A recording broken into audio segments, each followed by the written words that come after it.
Behind the Mirror of Music with Dannii Cohen. Hello and welcome to Behind the Mirror of Music. My name is Dannii Cohen. This week's guest is Julian Essex-Spurrier. Julian Essex-Spurrier began his West End career in Starlight Express as a Rocky, while also covering various roles, including Rusty. He also performed the leading role of Tony in Saturday Night Fever and Rocky Horror in the Rocky Horror Show. He also starred in West Side Story, The Full Monty, Miss Saigon, Pippin, Seven Brides for Seven Brothers and Rent. In 2018, Julian founded That Entertainment Company, for which he produces events like That 80s Night and An Evening of Dirty Dancing, in which he performs with his wife, fellow actor and singer Renee Montemayor. I hope you will enjoy the show. Hello. Hello, Hello. how are you? Yeah, I'm good, thank you. How are you? What are you up to right now in your life and career? What am I up to? I've got a little company, a little entertainment company. So I moved from doing musicals so I could focus on having kids. So we've got one kid, that's enough. Enough of me. And then so I'm doing this entertainment company. So I do corporate entertainment. So I do weddings and all kinds of functions. I'm the preferred supplier for the sound and light for Wembley Park, which is quite close to me in London now. So yeah, I'm always busy doing corporate entertainment or weddings or different functions. And my main product that I try to focus on is our 80s tribute act that we have. That's cool. Yeah, it's good fun. It's the most fun one that we do, so I try and do that the most.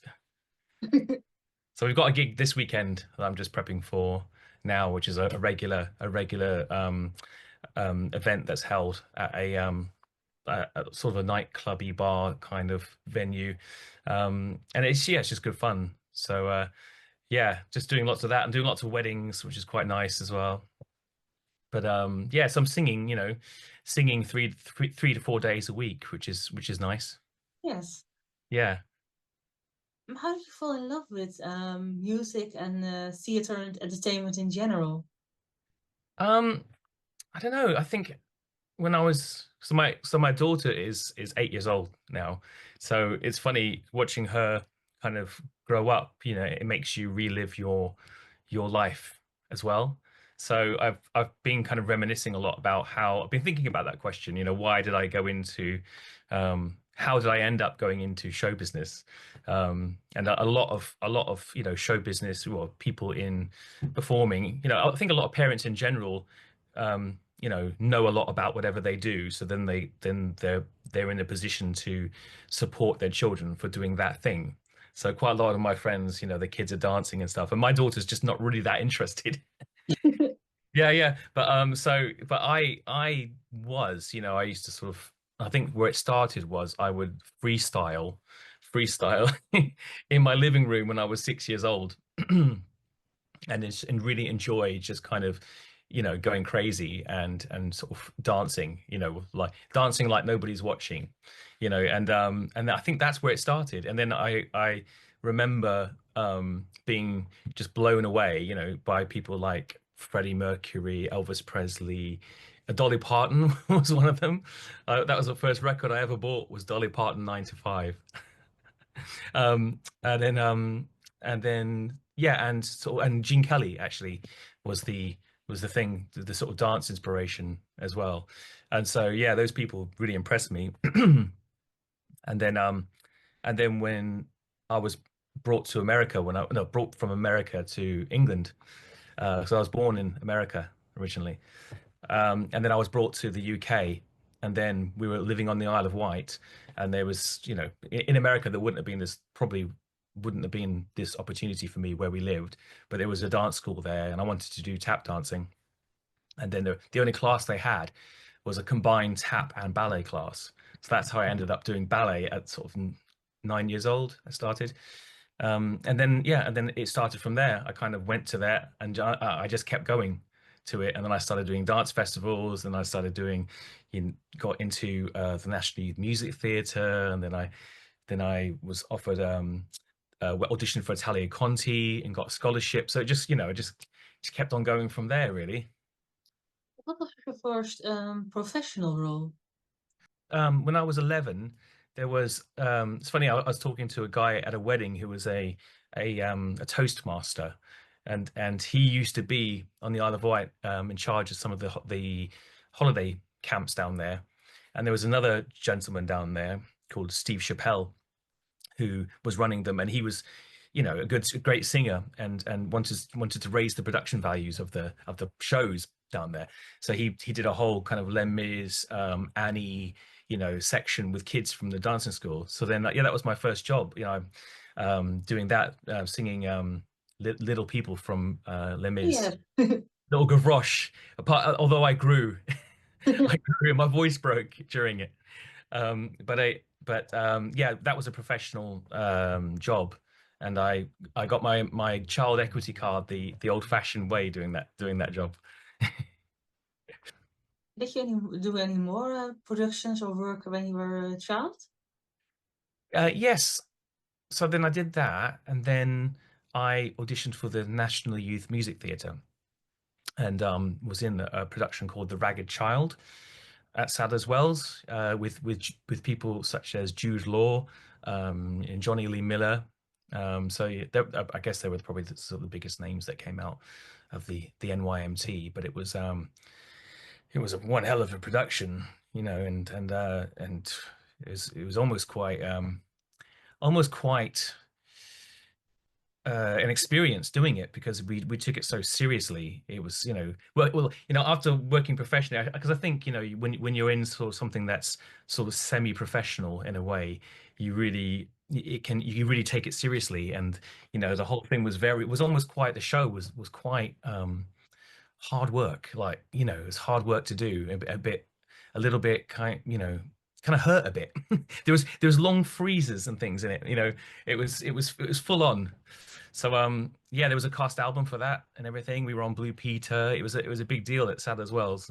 So that was great. And then I did the Little Rats with them, another production about the Paris Opera Ballet. Oh, yes. And that was great as well. We went to Athens with that, and played the Athens Opera House, and did the Edinburgh Festival. And I think the NYMT was a whole new world to me, and the people that were involved in the shows. It was kind of like my eyes opened and my mind just went. um, and I guess I was hooked.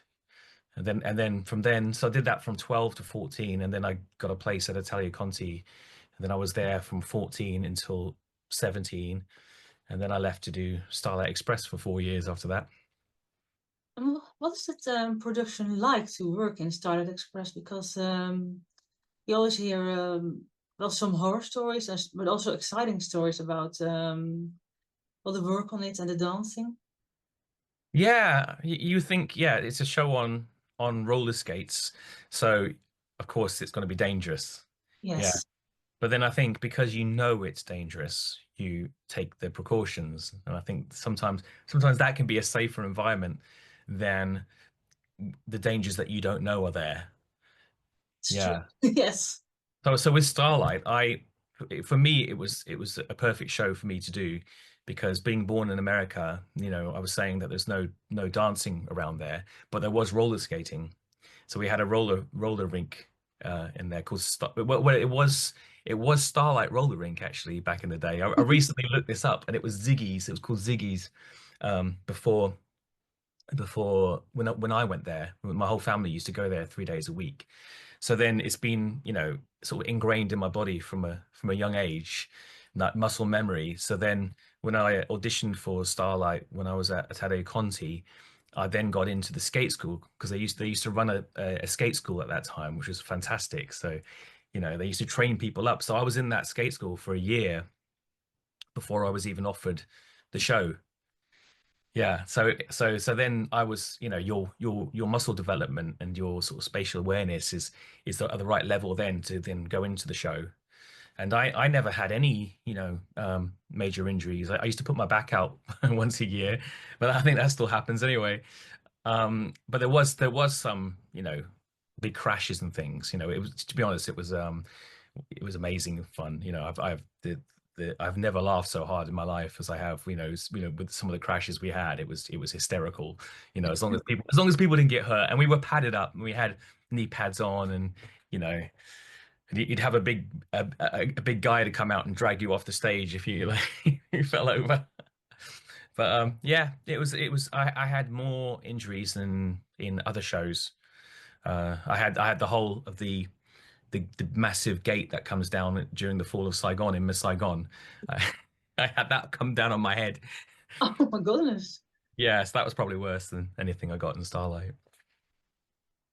You did a lot of different roles in Starlight Express. Yeah, I went in as 12-part swing. So I was actually offered it when I was 17, and then I'd already verbally accepted another job. So yeah, which looking back at it now, I probably I had too much honor, but I would have been on the cast album. And the guy that then replaced me went on to play Espresso. So, but anyway, you can't say what if sort of thing, because I'm happy with my life. But yeah, I went in as 12-part swing. So I covered all the engines and components initially. And when I first went in, and then I took singing lessons when I was in Starlight Express, because my voice broke. So I was quite the singer when I was a kid, and then my voice broke, and then I was doing a lot of dancing, and then I just really didn't know where my voice was for a while. It took like 4 years to really calm down, and then I yeah so while I was in Starlight, I went to a West End singing teacher called Mark Malin, and he's fantastic and kind of rebuilt me. And then in my fourth year there, so I was by the time I was like 17 till 22. In my fourth year there, I auditioned for a Rusty cover, and they went, wow, like we didn't know you could sing like this. Yeah, so they didn't know. So yeah, so in my last year, I was first cover Rusty in, so that in a show like Starlight Express, that becomes the alternate essentially, because I was on every week. It's an incredibly taxing show. So my last year there, I covered all the engines, components, all the Rockies as well, because there's not many people that can do the sort of physicality of the Rocky number. And they initially wanted them to be black guys, and then by the time I did it, they just wanted somebody who could do it. So so yeah, so in my last year, I was either on for one of the Rockies or Rusty, and then maybe one of the engines. So it was great fun. It was really good fun. Kept you busy, kept your brain going as well. Have you ever wanted to choose between dancing or singing, or did you always wanted to do both? Yeah, I think I did. I think I always wanted to do both. I kind of made a decision to step away from dancing a little bit, because there was I felt that there was a a mismatch in sort of the appreciation of the talents, and I felt that if you were too good a dancer, people presumed that you weren't as good a singer. That's how I felt.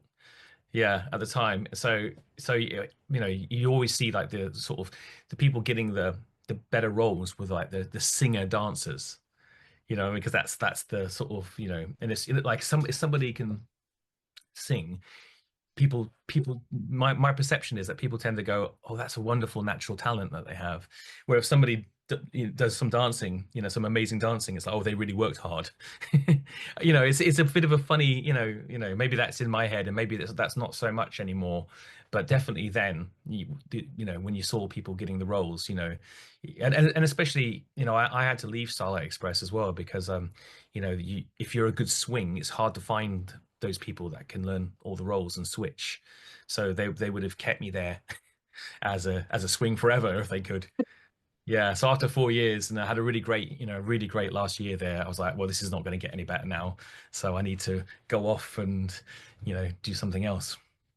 And then I got Miss Saigon, so and then I met my wife there, and then we're still married 27 years later, so that worked out well. Yes. I Did you see the new production of Starlight Express yet? haven't. No. Have you seen it? Not either, but I hope to do it. Yeah, no, I haven't seen it. No, I've seen bits, and I don't know. I just don't think it's for me. Yeah, I just don't. I don't know. I I think it's because when I was at Atelier Conti. I think when I was going to Atelier Conti, I watched Starlight, and I watched Saigon, and I watched Starlight, and I watched Metropolis as well. That was how, and Starlight just blew me away. And so I think there's a little fan inside me, a little boy, at that impressionable age that saw that production. And then I was in the new Starlight Express. So I think I'm just too close to it, and I'm too attached to the older productions, and I have a fan version in my head of what the show should be. And the new one is so far removed from it that I'm having trouble with it. Yeah. So then I just think, you know what, I was going through this whole kind of thing with it, and that I just realized that it's not for me. That Angela Weber's vision for the show was that it was to be kind of recreated for a new generation, and so that's what they've done. They've recreated it for this zeitgeist with the creative people that are around now and the sort of sensibilities of now. And it's not for me.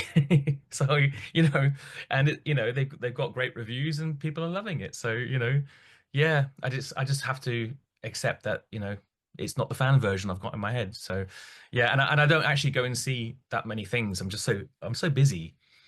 And also the theater tickets are so expensive.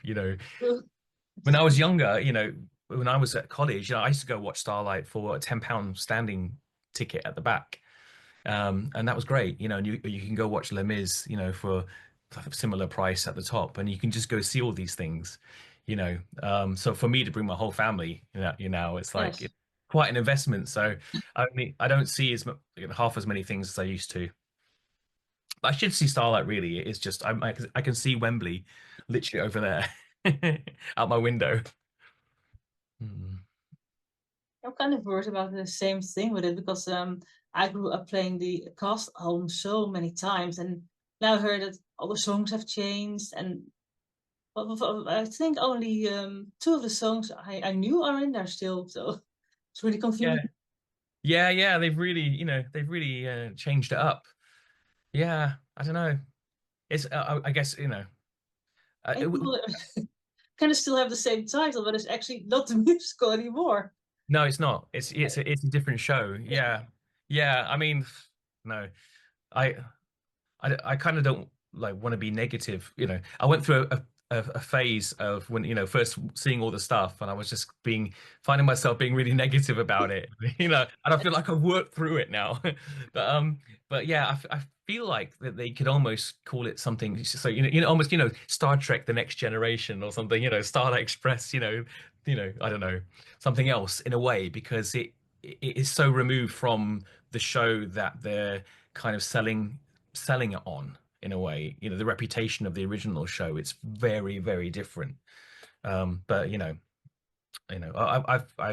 I've seen loads of people going to watch it, loads of my friends, and they're all enjoying it. So Good. yeah, it's not for me. I think if you're a musical theater fan, then it's, or what I do think is that we should be able to say what we and discuss politely what we think, sort of thing. you know Good.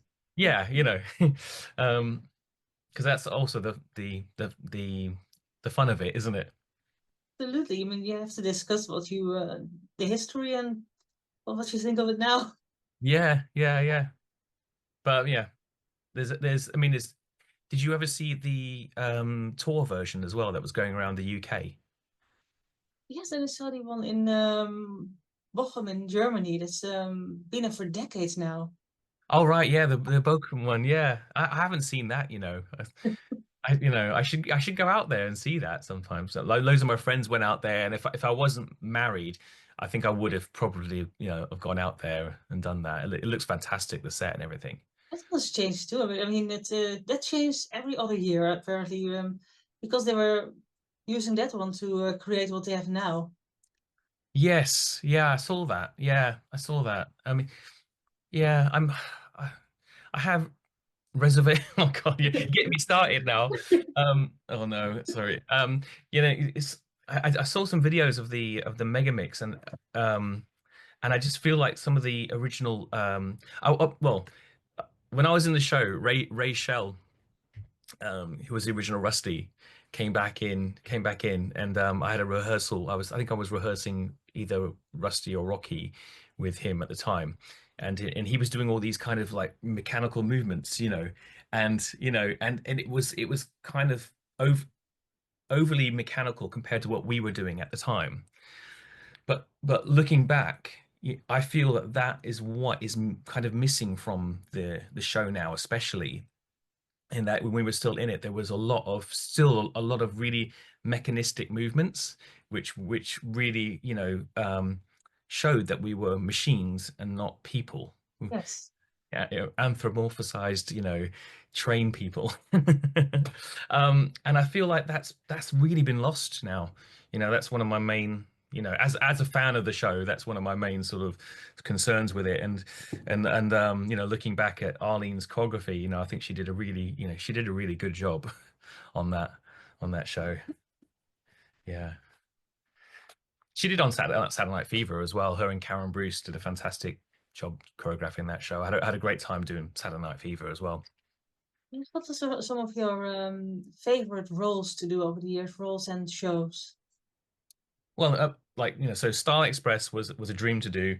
Got to play Rusty. It was an absolute dream come true. And then I got to play Tony Manero in Saturday Night Fever on that same stage.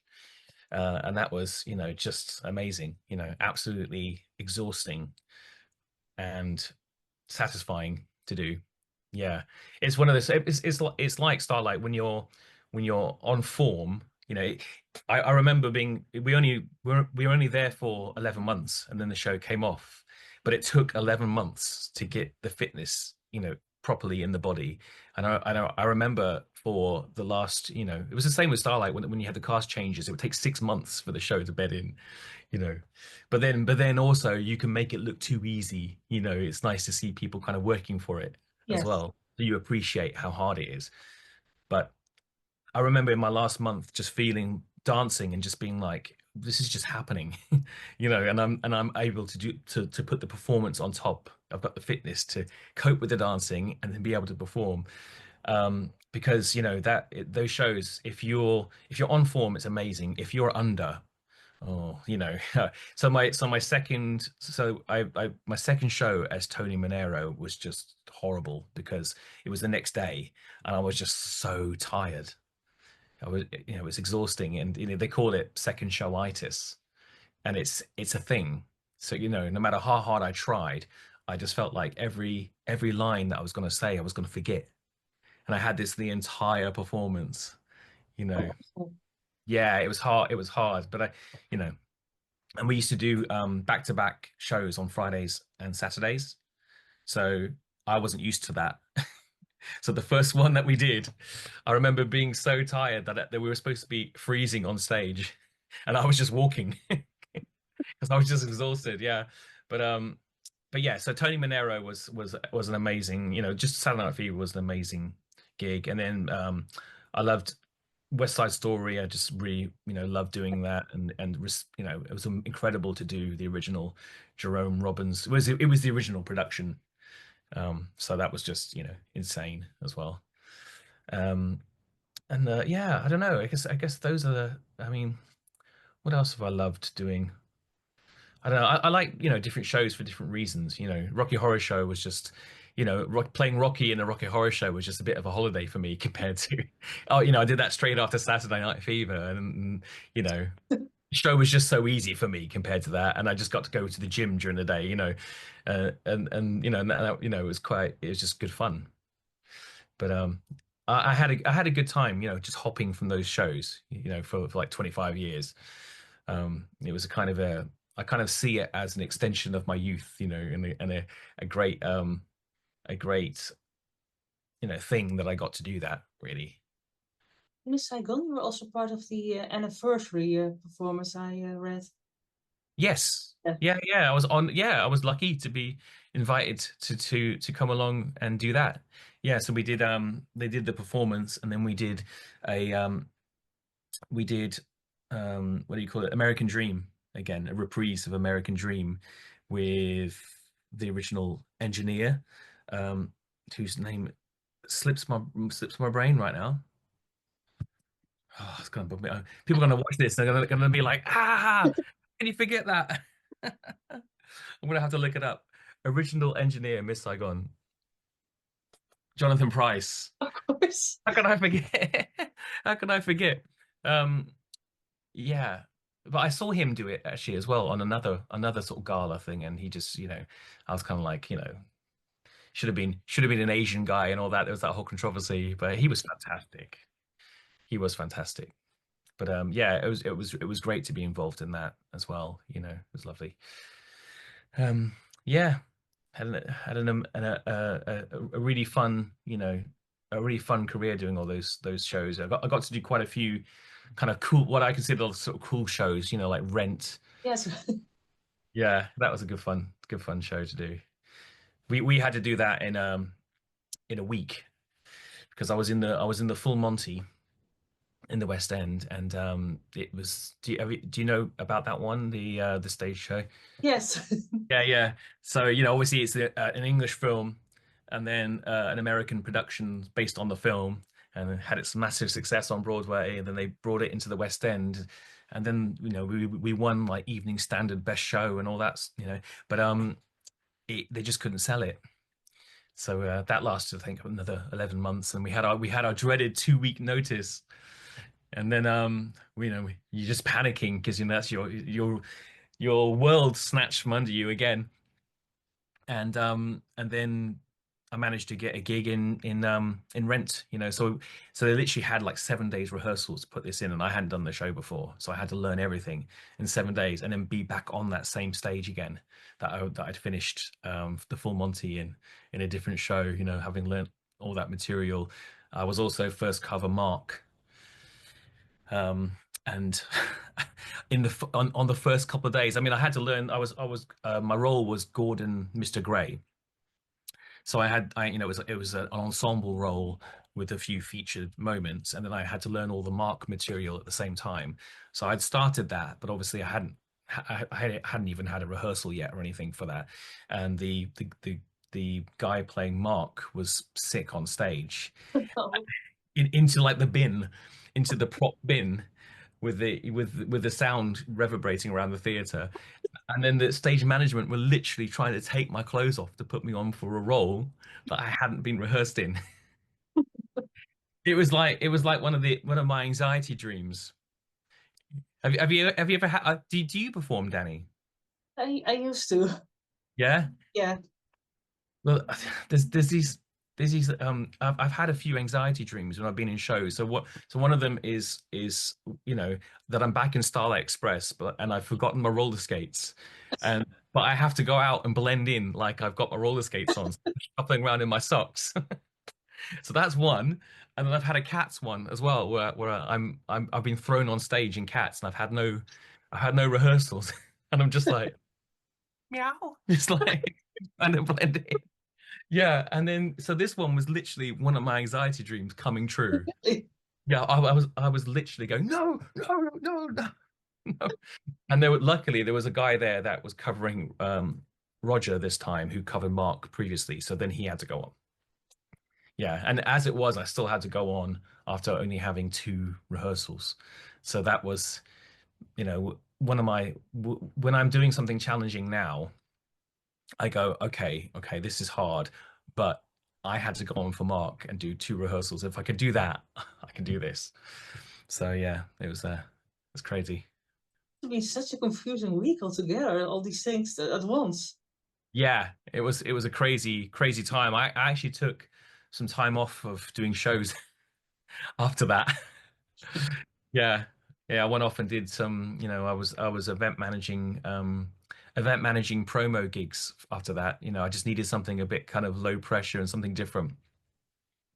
And then had kind of nearly a year off, and then went back into Saturday Night Fever with a whole kind of fresh, rested attitude, because that's definitely a thing that can happen in jumping from show to show, because it's when you're in a show, everybody knows you, and it's kind of, I didn't even have an agent. I used to call up the producers and get asked to be seen, for things. And so it's a lot easier, you're in the scene, but then also you can get burnt out doing that, and I did La Cava did La Cava in the West End, and then went to do West Side Story on tour for a year, and that was just exhausting, and then I went into the full Monty, and I had to be this sort of Chippendale stripper. So I had to open the show with a 5 minute strip routine, an arty strip routine. So obviously I was just scared, at playing this role. So I was just working out like a madman, to begin shape for it. And it was just, yeah, it was just really tiring staying in shape. Say a bodybuilder will peak for a few days a year, and the rest of in their off season they're like really, quite large, put on lots of fat, and then they build up, and then but then as a, if you're getting your physique out on stage, you've got to be, look good 8 shows a week, and it sort of catches up with you. But that was my kind of niche for a while, after the full Monty. I was kind of the sort of muscly guy that could sing. Yeah, because I mean, there's at that time, I think there's a lot more people into fitness now, um, Yes. but definitely at that time there wasn't many singers around, because it's kind of counter, it's like the dancing, it's counter to singing, but trying to get 8-pack abs is definitely not great for your singing voice. Maybe you could have been Gaston in Beauty and the Beast. Oh yeah, yeah, to be. I was in Le Cave. Oh, I covered Luke. Yeah, in he was, Luke Evans, in La Cava. That was his first job. I actually taught him at London Studio Centre as well. But yeah, and then he's gone on to how, to be Luke Evans, the Hollywood star. It's absolutely brilliant. Yes. Do you ever wish to return to theatre? Is there any role you still would love to do? Um, I don't know really. I don't know. I think maybe something hasn't been written yet, I when I trained at a college, I wanted to do, not just musical theatre. I think I still I actually, when I sort of left musical theatre, I did an acting course for a year, did Meisner technique for a year, and just kind of grounded, my acting, and kind of worked on that really. So I still, and then after that, I've fallen into doing, corporate entertainment for a long time, because it suits what I do. So I still do think there's an acting itch that I haven't completely scratched yet. So I'd like to maybe do a play next, or produce one, and that was the whole idea with my company as well, is to do something kind of commercial, and then allow me to do something arty, and potentially, not profitable, but artistically satisfying. And I think, I was talking to somebody the other day that had a career in banking and accounting, and his his viewpoint was, that you work when you work, you work, but you don't want to work all your life, and then you want to just because he retired at 40. This guy, he was incredibly successful, bought houses, and retired at 40. And he was just saying that you don't want to work all your life, and my viewpoint is that it depends what that work is, and if that work is singing and dancing and acting, then that gives you life, as opposed to kind of feeling that it's sort of taking your life away. So I feel that I'm lucky to being able to do something that gives me that, um and that I don't think I'd quit. I don't think I can quit. So I think it's not even like a choice that I have. It's just something I do, and it took me a while to kind of realize that, in a way, because I did get into it so young, and I had a mother who was a bit of a a frustrated performer. She was a bit of a performer, but I definitely picked up where she left off, and then she supported me. So at one point, I honestly had to ask myself, who was I performing for? Was it really for me, or was it for my mum? And ultimately, yeah, it does come from me, and it is something that I want to do.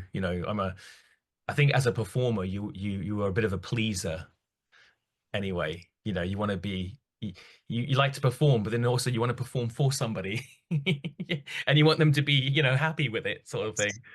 So but yeah, so basically I don't think I can quit. I think I'll always be performing in some way. And I do love doing the shows, but they're just so time consuming and all encompassing. And I'm not very good at multitasking. I spent my whole life, it felt, saving myself for the show. They every day, and I'm quite a nervous performer as well. I don't think I'm nervous when I'm performing. I think the thought of it is I get anxiety thinking about having to do it, sort of thing. And then when I'm doing it, it's very freeing, because it's like, so I get a great sort of kind of rush, and adrenaline rush and satisfaction from doing it. But then the whole process of it is quite exhausting.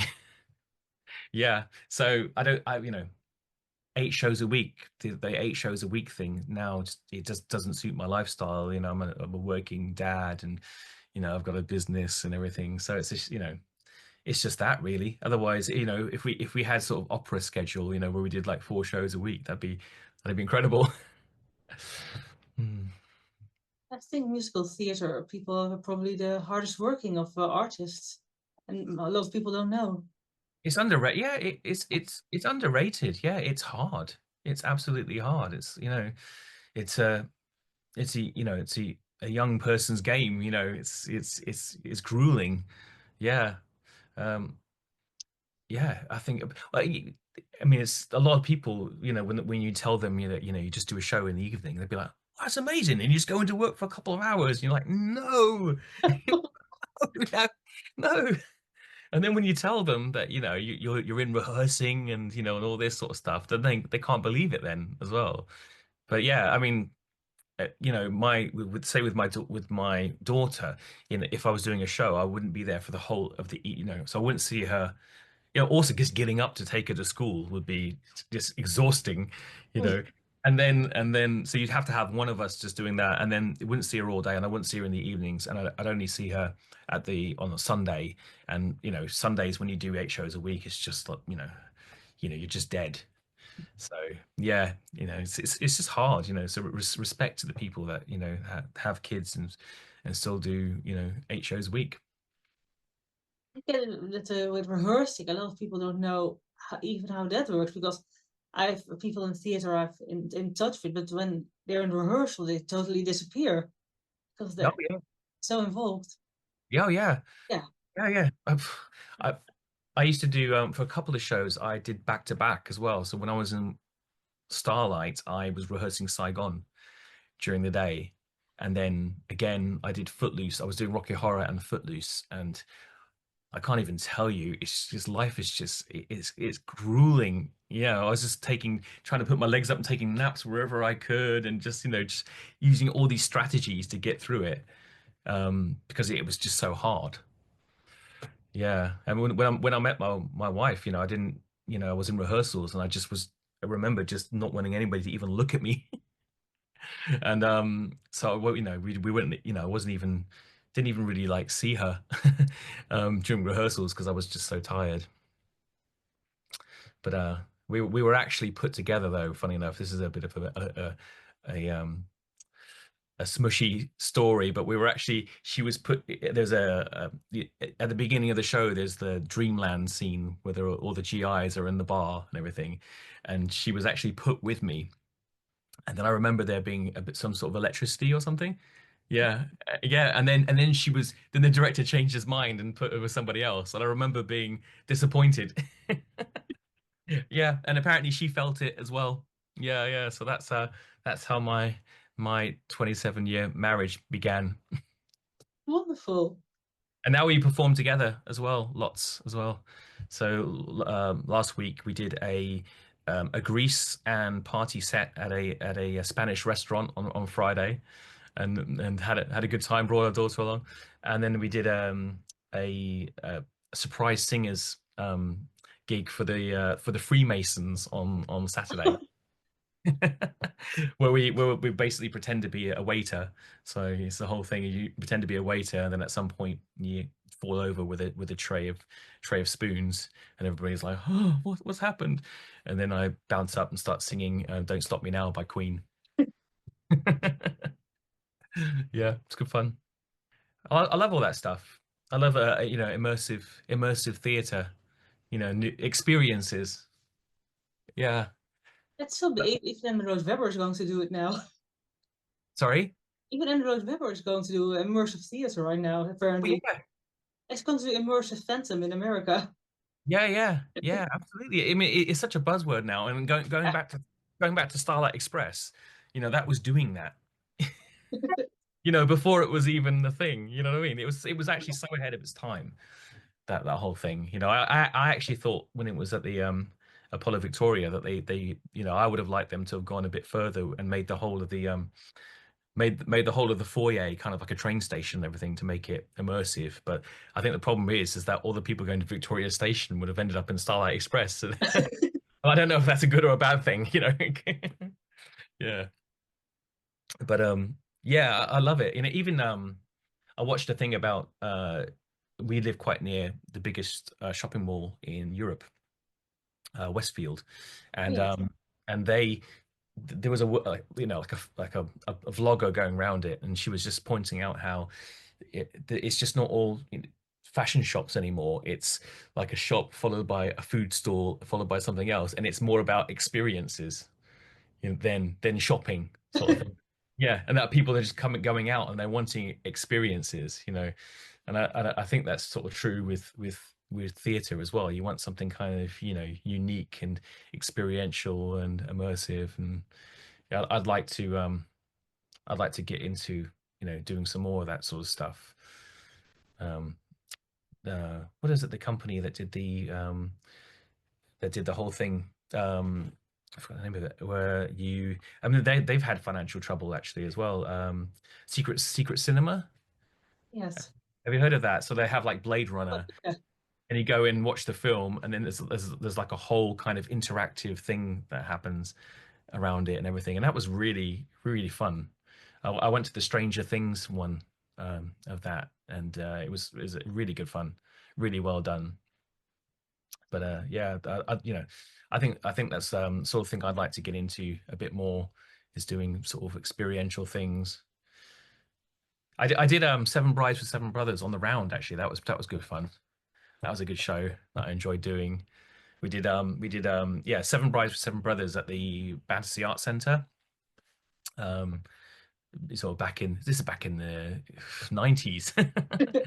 Um, yeah, and it was just yeah, it was really good, just on the round, and just so it was no microphones or anything, so the whole thing was just you know raw, really, and that was quite experiential. Used to get people late back from the bar, and they'd be walking across the stage with their pints to get back to their seats. Yeah. In the Netherlands, there was a new version of Jesus Christ Superstar that was also immersive, but it was a bit too immersive because the director decided that at the end there would be lots of actors would be covered with blood, but in the end the audience was too. They weren't that happy with it. Oh my word. I hadn't heard about that. They could sit around on the stage and then. Oh my gosh. So, all the women out in their best frocks, Yes. and like blood coming out. Oh my word. People, yeah, just, you scare people outside as well. All these people coming out the theater covered in blood. That's crazy. And we talk about there would be those exclusive seats on the stage and everything. It was just a few benches. So you were in the most expensive seats. No. But you did get some of the wine and the bread for it. Well, you had to have white wine, don't you, to get rid of it? My word. Yeah, I really should go and see more. When I was doing my acting course for a year, I was just seeing loads of things, and it was great. I think it is important to sort of keep up to date with the sort of zeitgeist. So it's funny. I've my career has almost happened in reverse. Because when I went to college, things like sort of cruise ship gigs and just sort of solo singing gigs, that all seemed a bit kind of like, I wanted to be in the West End, and then, I was lucky enough to get into the West End straight away, and then I was actually offered Tony Manero on the cruise ships when that came out and everything, but by that time I've got cats. We've got 5 cats, so we can't leave them at home. And being married and everything, I never got to do that. But so in this sort of fatherhood stage of my life where I'm not wanting to commit to long contracts and things, and I've done all the stuff that I would have a lot of people do before they do the West End, and so it's weird, but at the same time I'm enjoying. I feel like I've grown as a performer a lot more by I think when you play big spaces, the fourth wall becomes kind of more impenetrable in a way, and you get very comfortable because you're not looking at anybody in the eye. It's just a kind of a black void, and that's who you're comfortable with. And then so I felt that, and then when you had to perform in front of some people and look them in the eye, it was horrible. It was scary. Yeah, so I feel like now I've kind of done both those things a lot. So I'm comfortable in pretty much any environment. Well, actually, I think the environment that I feel the most uncomfortable performing is still an audition. Oh, yes. Yeah, it's it's a different thing, so yeah, and I don't think I'll ever actually totally, well, unless I was doing an audition every day. I guess I used to find that actually, if you have a run of auditions, then you would get better at them and more used to them, sort of thing. But being in shows, you'd be in a show for a year, you wouldn't be auditioning for anything. So then when you'd have to audition again, it was scary. Yeah. So yeah, I think auditions are just are quite terrifying things, even as an experienced performer. It's a different thing because you're just having to kind of, there's this whole kind of proving your talent and can you please give me this job thing going on. Well, when you're performing in a show, you've already got the job, you just got to do your job. It's a lot easier. I think these days they do some sort of long distance auditions where you can record things, but I heard people that like it and that don't like doing that. Yeah. I guess it definitely swings and roundabouts, because you can at least control that in a way. And so if you don't like that take, you can do another one. But then also as well, there's the whole kind of thing where A lot of people just can't stand looking at themselves on camera. So you're never going to be happy, you know what I mean? So I don't know. It's there's definitely pros and cons. There's my wife does a lot of TV castings, a lot of film castings and things. So I help her with those a lot. And it's really handy having somebody in the business to perform against, because I don't know, I feel sorry for a lot of people that just don't have anybody, and so if you've got somebody reading the other lines who isn't an actor, then you have to work sort of twice as hard to make it good, because they're just not giving you anything, to work against. So yeah, I you know also don't just do my stuff. I have to sort of basically produce my wife's self tapes. This is actually the background curtain here. Yeah, but she gets quite a lot of few jobs. She did uh um she did Get Even for the BBC just before the pandemic hit and everything, and then she's just done like a massive commercial for America. So she's doing quite well.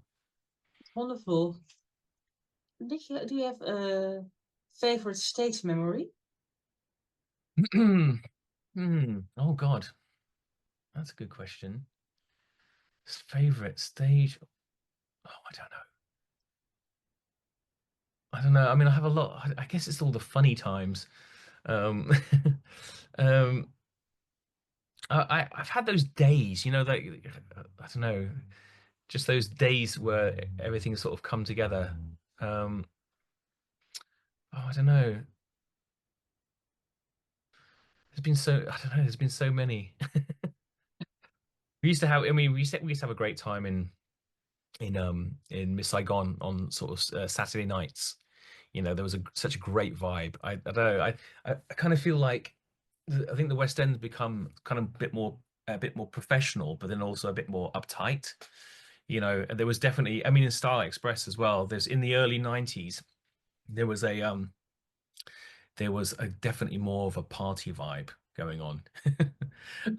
And so people, so on a Saturday night in say Miss Saigon, after the interval, it would just be kind of crazy, but people would still be doing their jobs, but it was like a party, every Saturday night. They'd be putting their dresser in a box and marching him around and everything, singing songs and stuff like that. It's hard to explain, but it just had that kind of, that real kind of at a great party vibe, um I don't know, yeah. And in terms of stage memories, I guess it's oh God, I mean Lon Saturn in Starlight Express, who played Papa, and he was the original Papa in Starlight Express with that incredible voice. Yes. And he was just a really sweet, guy, but he was also, really old, you know and he's kind of my benchmark for, I think that show kept him young, and performing, but he was starting to get, clearly he was starting to get some sort of dementia going on. Oh. So if he wasn't in his costume, he wouldn't be able to remember his lines, so he'd be in rehearsals and he'd be like, you're singing Starlight Express and he'd be like, and the Starlight, and he'd grab someone's script, give me that. Reading the script. The guy has been in the show, but he was amazing. And he I was gonna say, oh yeah, so he was just hilarious on stage. So the things like he come, he'd have his helmet on after the race, and in as a Rocky, one of your jobs was, after he takes his helmet on, he'd have to put his toupee back on his head, flip it back on his head. So he'd take it off, and his toupee would be like like that, like that, and he'd be like, not wanting to take it off, so he'd be singing the whole rest of it with his helmet on because his toupee was flipping up. It was just moments like that, or just working with these absolute, legends. Dora Bryan in the Full Monty. She was, do you know have you heard of Dora Bryan? She's a bit of a national treasure, and she was, 80 or something, because she can still, whack her leg up there, and and she used to go off on one, during the show and stuff. And yeah, and so in Rocky Horror Show, we had quite a few different sort of narrators, that were celebrities, so it was great working with all those different people, so I think that's what I've really enjoyed is sort of the chance to kind of work with legends, really. Yeah. And also just working really hard, and then playing a role, and then getting that satisfaction of maybe I did that okay. What I mean? Maybe I did that well. Yeah. But I'm sure there's loads more, but I just can't. I don't know. It's just it's so many, really.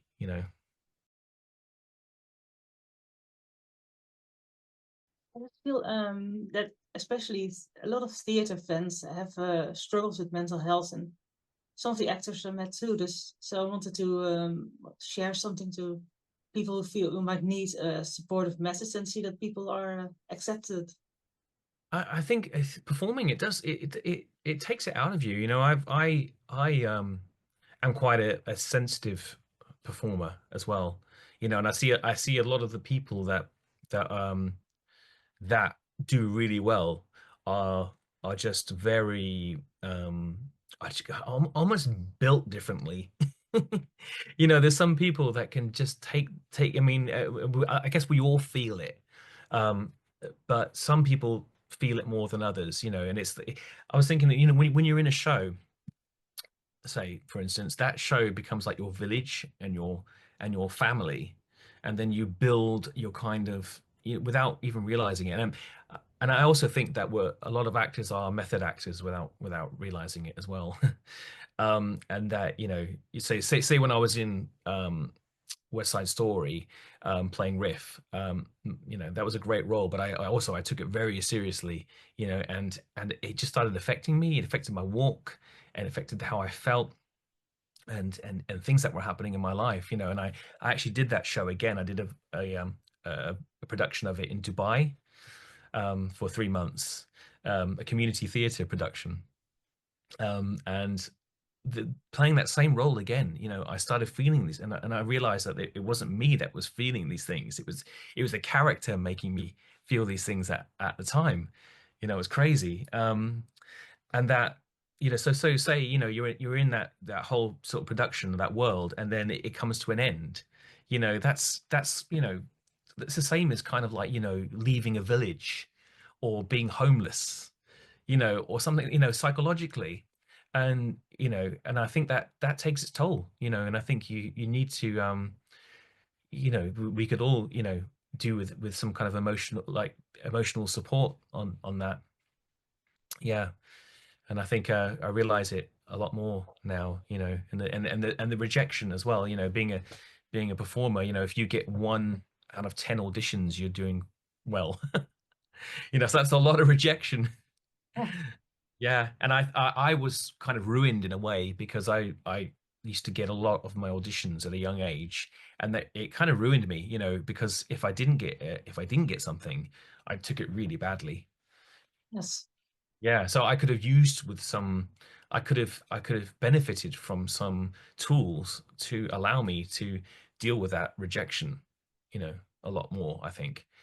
But I think we've come a long way in terms of things like that now, with YouTube, and just the internet, just the tools that we've got, and the knowledge we've got out there now, compared to when I came into the business.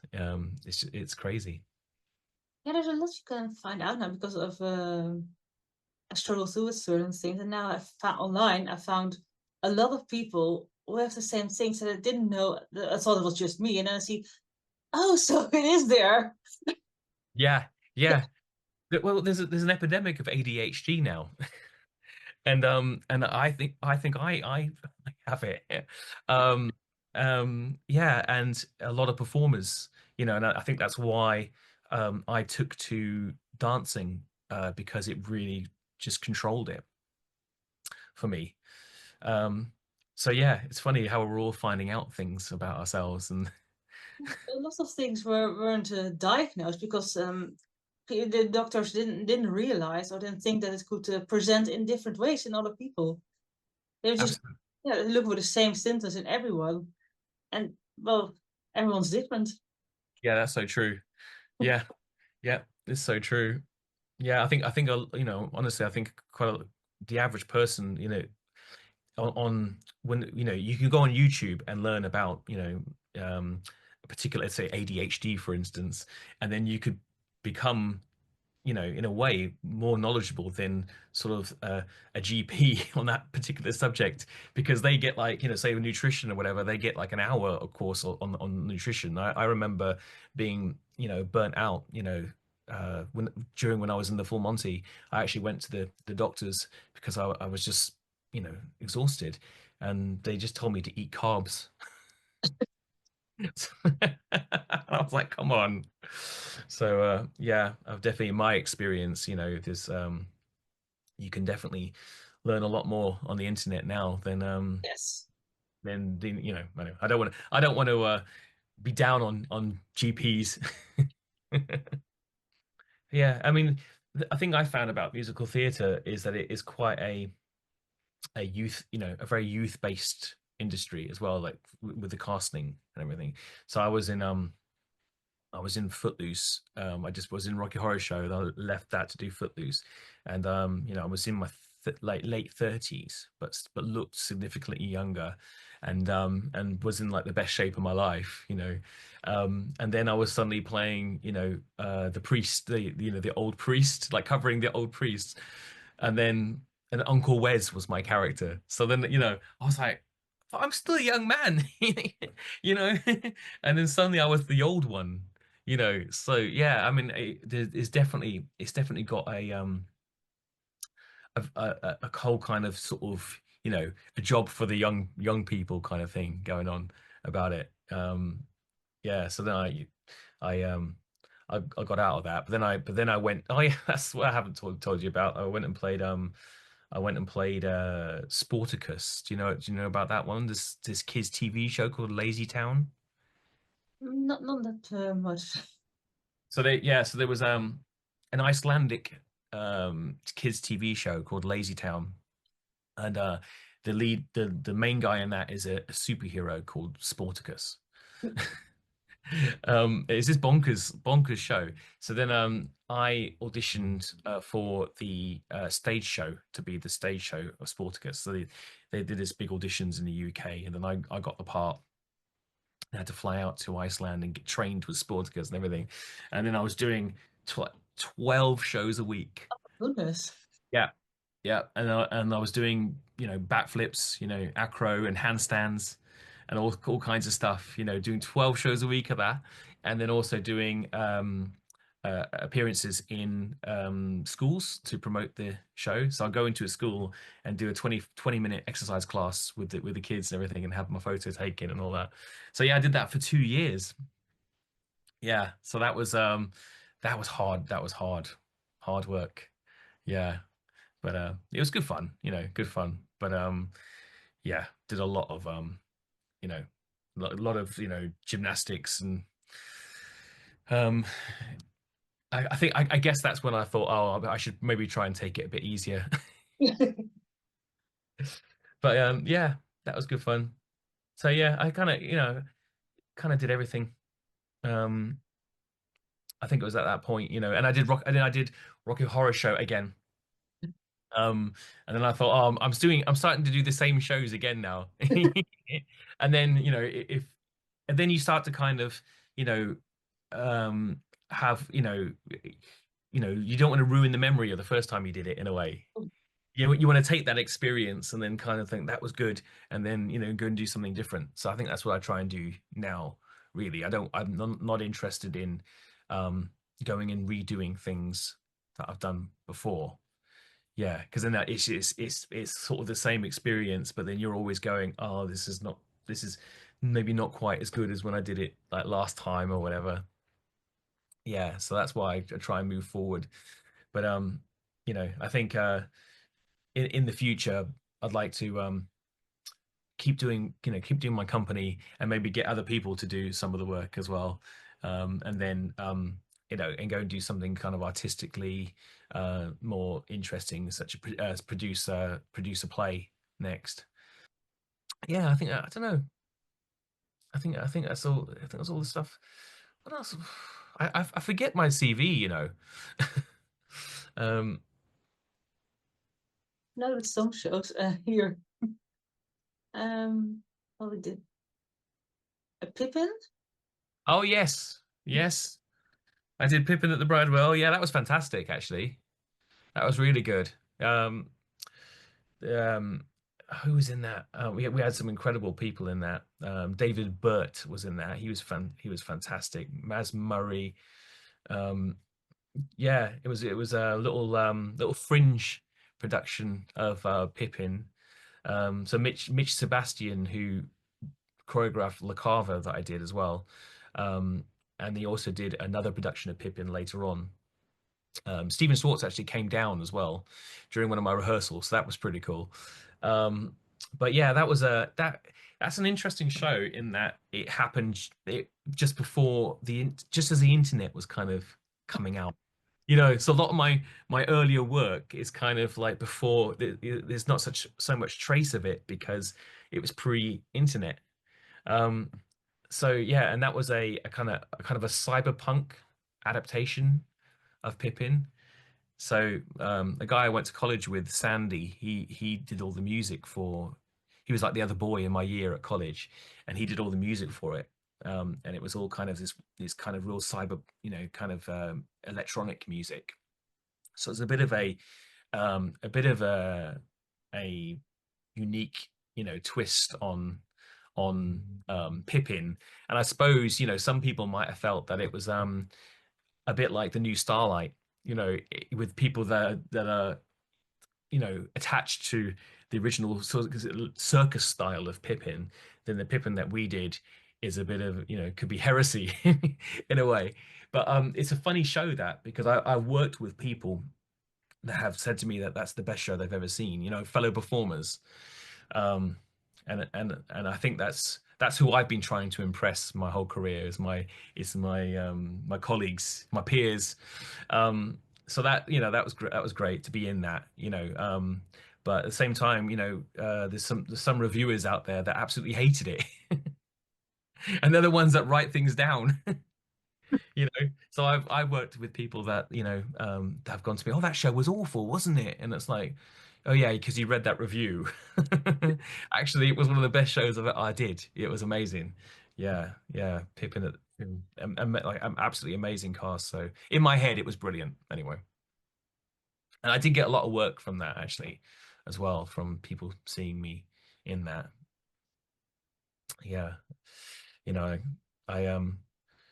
some of the best jobs I've done, I've got from people seeing me in other productions. So I got Rent from my one of the producers seeing me in West Side Story. So yeah, I've been quite lucky, I was quite lucky in my career despite being a terrible businessman, really. Yeah, I think I've actually got to call a client after this, because they like to be involved as well, so some if we're singing at someone's wedding and it's a surprise, some of the people that book you kind of want to be in on the setup. So on this one, the father of the bride wants to pretend he's going to sing "Shake It Off" by Taylor Swift, and then my wife will interrupt and actually start singing the song, and then it will start off the set. So it's immersive. It's immersive theater in that way, and we've done some quite fun setups where I've been the boss of the waiters, and I've sacked somebody on the spot, and and people really get involved. I thought someone was going to punch me one day because I was being a mean boss. So yeah, I get my I'm getting my kind of sort of acting, my acting fun by doing that sort of stuff at the moment. It's fun that you can involve it in everything, the skills you have as an actor. Well, that's the thing, isn't it? Yeah, yeah. We had to be guests the other day at that at the 60th anniversary, and that was quite that was obviously long-winded because you're going to have to be a guest. And then I was an IT specialist, for that night until I started singing. So yeah, it's quite so some of the reality stuff is actually more nerve-wracking than having lines because it's all off the cuff. You got to be switched on, the whole time. Improvise when you need it. Yeah, yeah, you're just improvising the whole time, and each gig is different as well. I know I think a criticism of performing arts colleges is that I see quite a lot of people coming out. I mean, well, my criticism with my training was I never really felt like I had a very strong acting. If you're on a musical theatre course, um, I think the dancing was very well done, but the singing you need one to one because everybody's voice is different. So there wasn't enough of that, and definitely all the acting was basically improvisation, which kind of teaches you how to sort of create, but it doesn't really teach you how to act, And then I discovered Meisner technique, and that is quite a controversial technique within the industry. You get quite a few people that hear Meisner and they're like, "Ooh." And I think it's because there's quite a few productions where they only use Meisner actors. They only want to work with other people that have been trained in that technique. So it sounds a bit like a cult or something. But for me, it really it really was sort of the key to sort of getting me out of my head and making me become this sort of more of the actor that I wanted to be. So it was kind of revolutionary for me. But at the same time, I actually conversely haven't done as much acting. I did a couple of things. I did a short film called Tam Lin, which was never released. Yeah, and I ended up doing it. I did the Muppet movie, but as a kind of a dancer, and then the Paddington Bear film, So I did a couple of things, but then I still I did a year of Miser technique, and I did a play as well. But I definitely think for me the next itch I should scratch is definitely it's just a play with no singing and dancing for a change. That'll be unique for me. Yeah.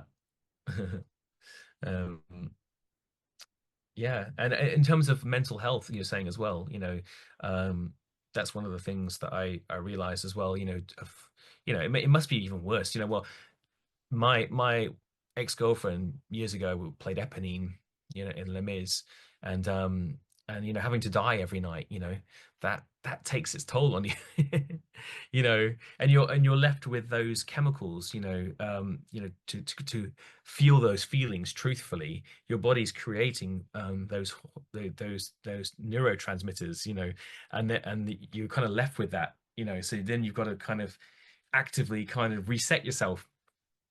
And for me, Meissen technique is really useful because it's kind of method acting for sane people. In method acting, you're fooling yourself that you're that person, sort of thing, or becoming that person, convincing yourself that you're that person, pretty much all the time. Where a Meiser technique, is the ethos is that you can switch it on and off, and you're living truthfully within that set of circumstances for that time, and then when it's time to step out of the scene, it's like bam, you're back in the room and you're you. So that whole thing was good for me because it made me realize as well that I was more of a method actor than I realized. Because Yeah. I once heard of an actress who played a true life story every night in a musical, and at the end she had to commit suicide, as she was really wanting to do that herself near the end of the show. She was someone had to stop her from jumping out of a window at some point because she was so into it. No way. Yeah, I can believe it. Yeah, it's you're creating those feelings, so then you gotta take your costume off and then go home and you're left with it. You need to shower it off. Part of me actually might go into a bit of teaching as well at one point. I've done some of it. It's nice to share, yeah. It is, and well, the theater world needs good teachers because I heard someone say that it isn't that good anymore. They give much too little to the new artists. Yeah, yeah, I think I do think I actually think especially with acting, I think the Americans are ahead of us in the UK. I think we're thought of as better actors because we're English. But I think in terms of acting training, I think there's a way to go in the UK, and especially for musical theatre as well. I think it's one of those things that's a bit, if anything's going to be neglected in musical theatre, it's going to be the acting, I think, and it's a shame because it's you know as the whole thing progresses and becomes better and better. I think the quality of the acting in a musical should be the same as you would get if you're going to watch something at the Royal Shakespeare Company, and I think there's no point in doing it if you're not striving for that. No, I think there used to be so much more teaching because I spoke to a singing teacher. My man who used to be in musicals, who's now a singing teacher. He says they don't get much of singing either. It's just a kind. They basically teach them to sing in a pop style. It doesn't fit most musical roles. Yeah, yeah, and I think you need one-to-one singing Yes. as well. That's the one thing my daughter is enjoying is the choir now, so that's quite good. But yeah, I honestly felt that I had to yeah. I mean, I think that's the advice I would give as well. If I've been thinking quite a lot about the advice that I would give myself. And I came out of college and went into Starlight, and then I it's keeping all those plates spinning, all those skills, and I did singing lessons, but then I should have done it a bit. Well, it's hard to have the energy, but you want to try and keep those, the dancing going and the acting. You want to try and keep all those plates spinning, especially now because I think so much more is expected of performers now. you know Yes. so it's I should have kind of kept used the fact that I was in a job to kind of then design my own college in a way, and just focus on what I wanted to focus on. But also, another thing that I do lament that has to be said is that in the UK, especially compared to Broadway, and especially considering you're in the top 1% of your profession if you're in a West End show, that the money just isn't good enough. True. It's just not good enough, and that's another reason why am happy doing my corporate entertainment, because I earn more money doing that than I ever did in my shows. Yeah, which is crazy, I think. Well, Because yeah, on Broadway, I heard people say it doesn't pay as well as it was, so it's just paying artists less everywhere. So from what I know, yeah, yeah, no, I think so. I think in America it's not the case because they have such a strong union. So if you're on Broadway, it's just a different world. I think it's sort of status based as well because the biggest names get the biggest money, and it goes lower and lower where you are in the cast, or even the understudy or the alternate gets paid a lot less. Yeah, if you're not putting bums on seats, then Yes.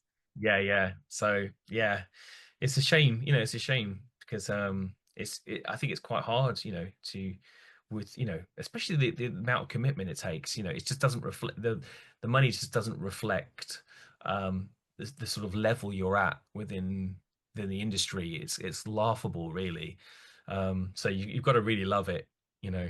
And I even back in the day, I would meet some dancers that would say, "Oh, I can't afford to come and do West End," and I was kind of shocked by that, But they were doing trade shows and they were just getting a lot more money, you know.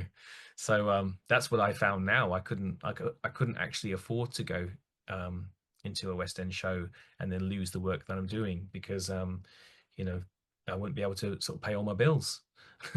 It's crazy. Unless I was doing a role, you know, and had, you know, some, you know, the ideal thing in the UK is to get a TV program, you know, EastEnders or something like that, or any TV program, you get in becoming a name, and then you can go do musicals and then kind of command some sort of you know, some sort of money, because you're putting bums on seats by that point. Yeah, there was one of these a pop singer who did a short run of a musical, and she was really shocked. She said, it's like I'm doing 2 shows at one for less than half the money I would get paid for a gig. Yeah, absolutely. I mean, I thought that's what was gonna. I mean, that's one thing I haven't told you about. Do you know about email? And So yeah, so when we were in Starlight, we all Ray Shell managed a band called Damage, that was having some chart success, and then he basically wanted to know if a few of us in the show fancied starting a pop group, and so we you know, and Ray managed us, and we got like a 2 single record deal. So we had this whole this whole odyssey as email, the sort of boy band on roller skates. So yeah, so that was crazy. But I thought, you know, I thought great, you know, okay, you know, I was in Saigon at the time. You was going off and doing a schools tour and everything at the same time as doing the show. And we thought we were going to be big pop stars, and then, you know, going to be able to come back and do West End and all that. But it, you know, it didn't it didn't take off. And I'm kind of probably glad it didn't now, because I think the whole thing would have gone to my head. But yeah, the videos on YouTube, it's hilarious. It's the title track was called "We Are Email," and the second line of the song went "We just can't fail," and we did. But I actually go on YouTube and look at the comments on the video, because we just get completely rinsed on there. You know, people take the mick left, right, and center. And I had a little like blue top with a crop top with my tummy out, and red trousers. But it was the 90s, so there you go. That's my excuse. should have worked out because it was such a big time for boy bands. Yeah, we came on the tail end of it, you know, when everybody was kind of sick of them. So, yeah, yeah. But we had we didn't have a big enough record deal.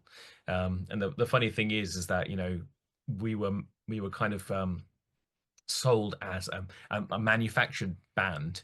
You know, that we were presented as like a manufactured band, but we were just not manufactured. The whole thing was completely just random. You know, it all kind of just happened. Even on the day you turn up and the stylist would just be like, okay, you wear this, you wear that. You know, it was completely random. Um, so it just was a thing unto itself, sort of thing, you know, and not without much kind of design behind it. And that was, you know, what I think why it didn't work, but also why it's kind of so funny. um and yeah, and I think it was never meant to really work as well, because, you know, um I look at a lot of these sort of pop groups, and they had some success, but then nobody ever really kind of made any money out of it or anything, or I don't know. Yeah. We also had these names as well. So I wasn't actually at the meeting. So we were called Email, and the Spice Girls came out, and they had all their sort of names, you know, Scary Spice and all that. So then everybody saw that, and they were like, "Oh, we need some names." So this meeting that I wasn't at, you know, one of them was Ego, one of them was Elusive, and so they gave me the name Immense. So I was immense. Yeah. You know, and when I'd see us on, you know, sort of performances and stuff, and I had to say the name, you could tell my heart wasn't really in it. You know, I'd be like, "Oh, and I'm immense," and I'd be a bit like that. Where the Robbie Williams? A bit of Robert Williams. What do you mean? I mean, you were the Robbie Williams of the group in a way. Oh yeah. Oh God, no. I don't know. More tragic than that, though. I think because I think I was trying to, you know, make it like trying to be believable, but you could just tell. You know what I mean? You could just tell it's a little bit like, and I think as well that I was trying to be like the cool one. You know what I mean? Oh, I didn't think I was cool enough to be in a boy band sort of thing, so I was trying to be like this persona. And like when I watch the videos back now, I've just been converting my VHS tapes to DVD. So I've found quite a few, and I'm looking at it now, and I'm like, oh my God. Yeah, but it was fun. You know, we had a whole experience, and you know, I wouldn't take it back. And it was fun being a little pop star for a year or two. Is there anything in this interview? Are there any things you still want to say or add that haven't been asked or told? Oh, I messed that line up, but anyway. Oh yeah, you know, yeah. Well, I've got to promote my 80s show. So we are called That 80s Night. So we're on all the socials as That 80s Night. And then we're, you know, I'm so busy with it all, but we're going to be we're going to move into sort of producing our own nights with it. So my company is called That Entertainment Company. And obviously we're available to be booked for, you know, weddings, corporate entertainment, and we do tribute acts as well. So I actually was doing a tribute act called An Evening of Dirty Dancing for about 5 years. So I credit that show with giving me the schedule that helped us to have our daughter and everything as well. But it was great. Yeah, it was great being Patrick Swayze for 5 years. So we do Dirty Dancing tributes and Grease tributes as well. That was another film that just inspired me completely. Um, a musical I hadn't actually done actually. Uh, but I'm kind of glad about that because when you do everything, it kind of ruins it in a way.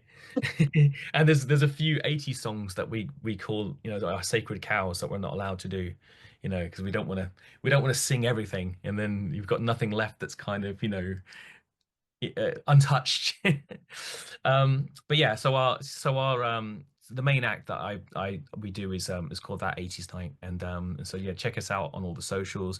We've got a website, That Entertainment Company, so thatentco.com, and that80snight.uk is our website, and just yeah, we keep updates on there, and sort of follow us on the socials, and yeah, don't be afraid to come down and have a party. Sounds like it's a wonderful show. It's good fun. It's really good fun. Yeah.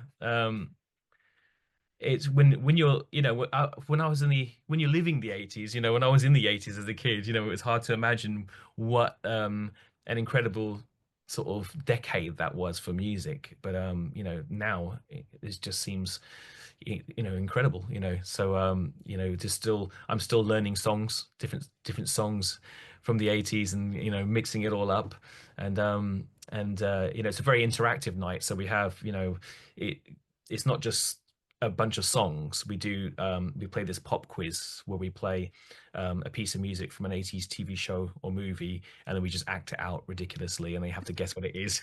It's just really silly.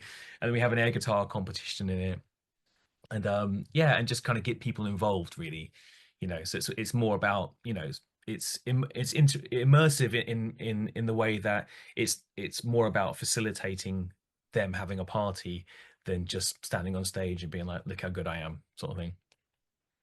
Yeah, it's good fun. It sounds like it. Yeah. Any other questions, do you think?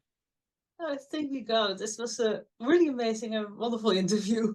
Oh, thank you very much. Well, thanks for having me on your show. Bye. Bye. Behind the Mirror of Music with Dannii Cohen.